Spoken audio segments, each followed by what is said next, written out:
Okay, here we go. Let's start putting all these nice cleaned up pieces together. It's all cleaned up really nice. I've dug through my bolt collection and found a bunch of new bolts for it. So here's our starting point.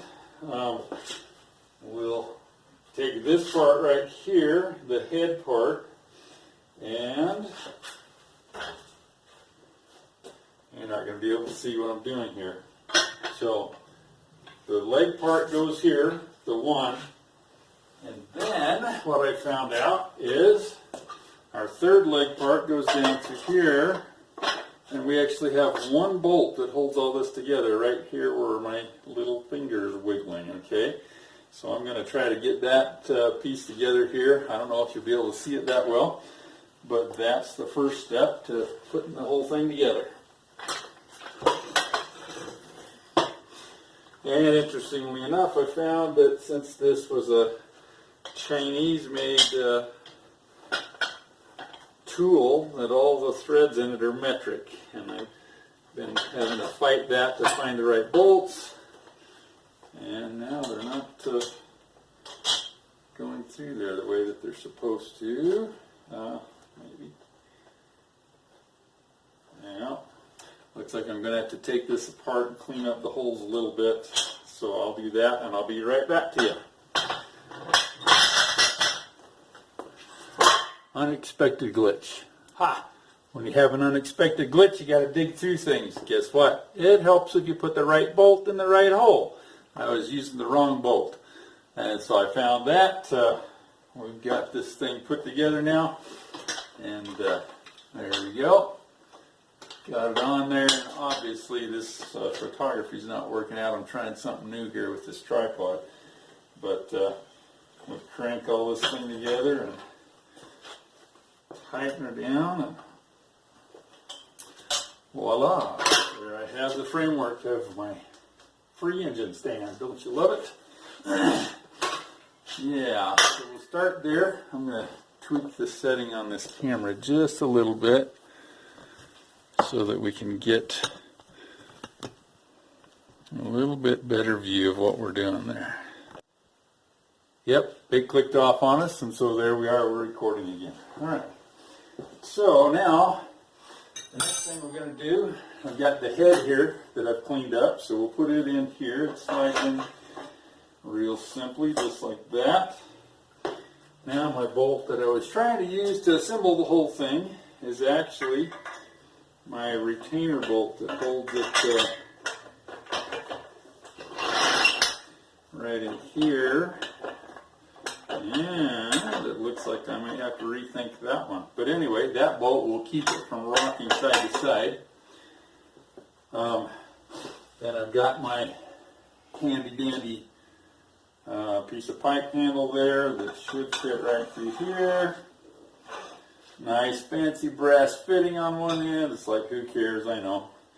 And here's my pipe cap. It's not a pipe cap that I can put on the other end. Put that on hand tight because I'm going to have to take that out every so often to get the head out of there. But now I've got myself a handle that I can pull this bolt out with and rotate that thing all the way around anywhere that we need it to be. And ta-da, there we go. We've got that part done. On these ears, they came with their own bolts in them, which was a good thing, except one of them was missing. And I couldn't find one that really matched it nice, but I did find 4 matching bolts of my own in my collection here, so I'm going to put them back together with those, and they will match up. I'll be able to use the same nuts and washers that came with the thing here, so I'll put these in here. And there we go, got one.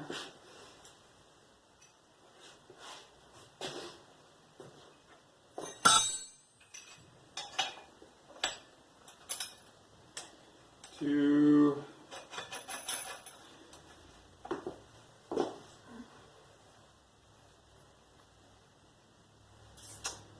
And 3.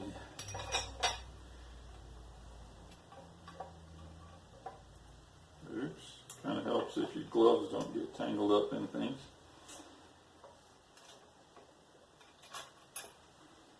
All right, and there's our third one. So really, at this point, the only thing we've got left is we've got to go fabricate ourselves a new one of these ears here. And I'm calling it ears. I don't know if it's an ear or wing or what it is, but just a new one of these pieces because I'm missing one up here.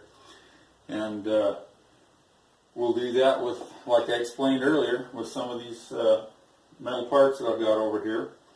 And then we'll be back, and that will wrap it up, and bingo, we'll have her done. That'll be exciting. So there you go. I'll be back after I get that piece fabricated. We're done. How do you like it, guys? For a freebie, that's my engine stand that now we've spent virtually nothing on. I guess if I was honest about it, I did use about half a can of lacquer thinner cleaning it up, and a few paper towels, and a tiny bit of spray paint, and a couple of things like that, but virtually this thing's free. And I'm always one who's up for free tools, especially something that's this big. And normally, you probably would pay 75 bucks for this if you had to go out and buy one. So what's the lesson here? What's this such a big deal with the Crazy Dad Garage? It goes back to our whole philosophy of low buck fun with old cars. If you keep your eyes out, keep them open at garage sales, at different things like that, you're going to find stuff like this fairly frequently. And a lot of these tools are so simple that, yeah, you wouldn't want to set out and build one for yourself necessarily unless you had a specific need that you needed to build it differently with. Because the material and the time would run over with you, but these things are around there, and like I said, I picked up one years ago, maybe 10 years ago, at a yard sale. I think I paid 25 bucks for it or something like that, and it was, like I said, a $75 to $100 outfit there. But it's just fun to find something like this and make something useful for yourself. And now I got it. It's the second one. Like I said, I don't really need it, but I've got it. It's free. Who knows, maybe I'll find some friend who is painfully in need of one, and I'll pass it on to him for a few bucks or something. So anyway, it was just a fun little project. I thought it would be the kind of thing that would fit right in here with Crazy Dad Garage and our projects. As you can see, we got the Lotus in the background. It's progressing nicely. I'm getting ready to put the last few pieces on the chassis so that I can actually get it rolling. I went over and brought the tires for it in the other day. I'm going to clean them up. I'm not going to spend any time painting them or anything right now, the wheels. I just want to get them to where I can put it on the thing and roll it around. But got to do that. A few other things. I'll put the emergency brake cables on it probably. And I've got the shifter mechanism still to put in the tunnel, some things like that. So it's coming along.